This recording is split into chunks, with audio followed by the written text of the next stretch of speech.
Hello and welcome. I'm Rawia Alami and this is the Dailies, where we take a look at important news stories, reports, analyses and articles published in newspapers and media outlets across the world.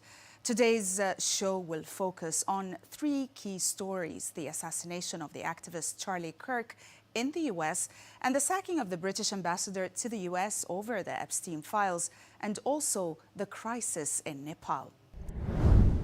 The New York Times dedicated much of its front page to the assassination of conservative activist Charlie Kirk and the shooting that subsequently led to his death. The American Daily delved into the surge in political violence across the country and also the grief following the death and his sudden departure. The social media storm also that followed. Users on X and other forums took wildly opposing views to his death, some appealing to his wife and kids that were left behind, while others advocating that Kirk was practicing his right to the freedom of speech. Also, other users compared Kirk's own opinion on the freedom to own guns, calling him a right-wing extremist influencer whose own rhetoric also led to his downfall. Some other posts drew parallels to the many school shootings that have killed hundreds of children and the rising gun violence in the US, and his advocating for greater freedom to own guns in a personal capacity. The Washington Post editorial commented on the assassination of Kirk, framing his death as a chilling symbol of America's growing assassination culture. Kirk, who warned of rising political violence months before, was shot while speaking at a Utah Valley University. The editorial recalls his prominence as founder of Turning Point USA and argues that targeting individuals for their speech is among the most un-American acts. It notes also bipartisan condemnation from Barack Obama to Gavin Newsom, also while criticizing some leaders for politicizing the tragedy. Beyond the individual case, the piece highlights a disturbing trend of political assassinations and attempted killings in recent years, urging forceful, unified denunciations of violence as essential to preserving democratic norms and free expression. The Wall Street Journal's editorial board also reflected on the killing of Charlie Kirk, describing it as both a personal tragedy and a warning for America. Kirk, a 31-year-old father and also founder of Turning Point USA, was shot while speaking at a Utah Valley University, and the piece highlights his hallmark style of inviting debate on campuses despite hostility, contrasting his commitment to free discourse with the violence that ended his life. The editorial also situates his murder within a disturbing rise in political attacks, from attempts on President Trump to assaults on lawmakers and judges, arguing that society's eroded guardrails and toxic rhetoric have fueled instability. It also urges Trump, as both survivor and ally, to lead in condemning violence and honoring Kirk's democratic spirit. Moving on to our next major story, British envoy Peter Mandelson's firing after being linked to sex offender Jeffrey Epstein took center stage as expected in British media outlets, including The Telegraph. The ordeal has turned into another problem for Prime Minister Keir Starmer. The Premier initially backed Mandelson until more information about his link surfaced, leading to his ousting.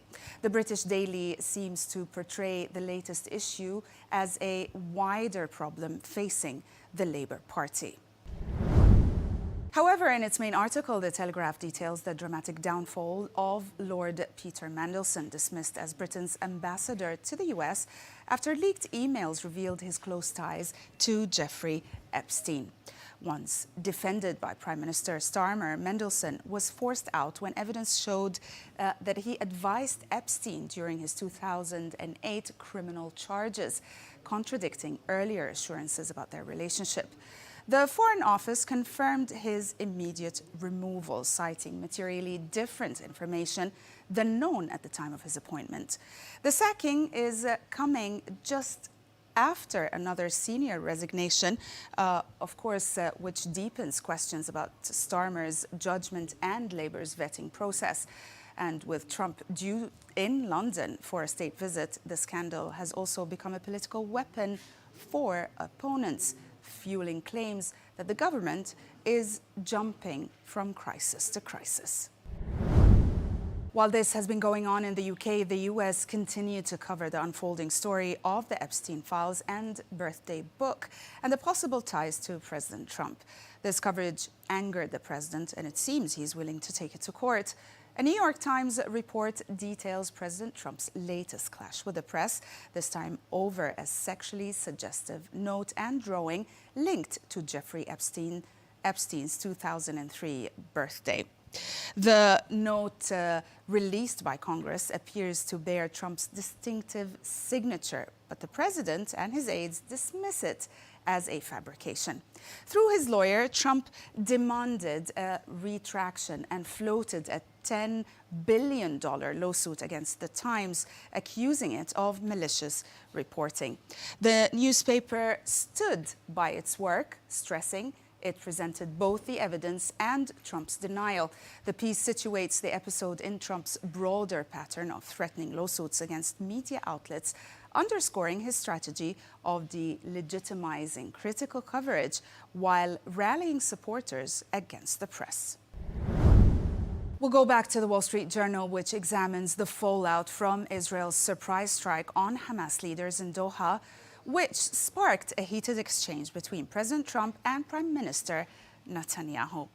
Trump apparently angered that he learned of the attack only from the US military as it unfolded, warned it undermined delicate ceasefire talks and strained ties with Qatar, a key mediator. Netanyahu defended the move as a fleeting opportunity to hit Hamas leadership, but the report underscores a recurring pattern. Netanyahu's bold unilateral strikes often leave Washington scrambling, clashing with Trump's own Middle East priorities. Yet, also despite frustration, the relationship endures, marked by tension behind closed doors, but maintained publicly through gestures of friendship and mutual political reliance. Moving on to the Times, which questions whether U.S. outrage over Israel's strike on Hamas leaders in Doha is authentic or mere theater. The report details Qatar's fury, noting that Trump's envoy Steve Witkoff alerted Doha only 10 minutes after the bombing, undermining U.S. claims of advance warning. Analysts cited in the piece argue that Washington increasingly appears complicit, giving Israel a free hand while publicly expressing frustration. The article highlights regional skepticism, drawing parallels to past Israeli strikes that coincided with U.S. diplomacy. But for Gulf states, the incident deepens doubts about America's reliability or specifically as a security guarantor. Ultimately, the editorial suggests Trump's professed anger may mask a pattern of tolerance and quiet coordination.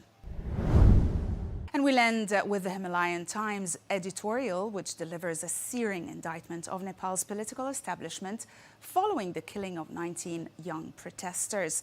It insists the deaths were not accidents or clashes, but deliberate murders, marking a generational revolt against corruption and impunity.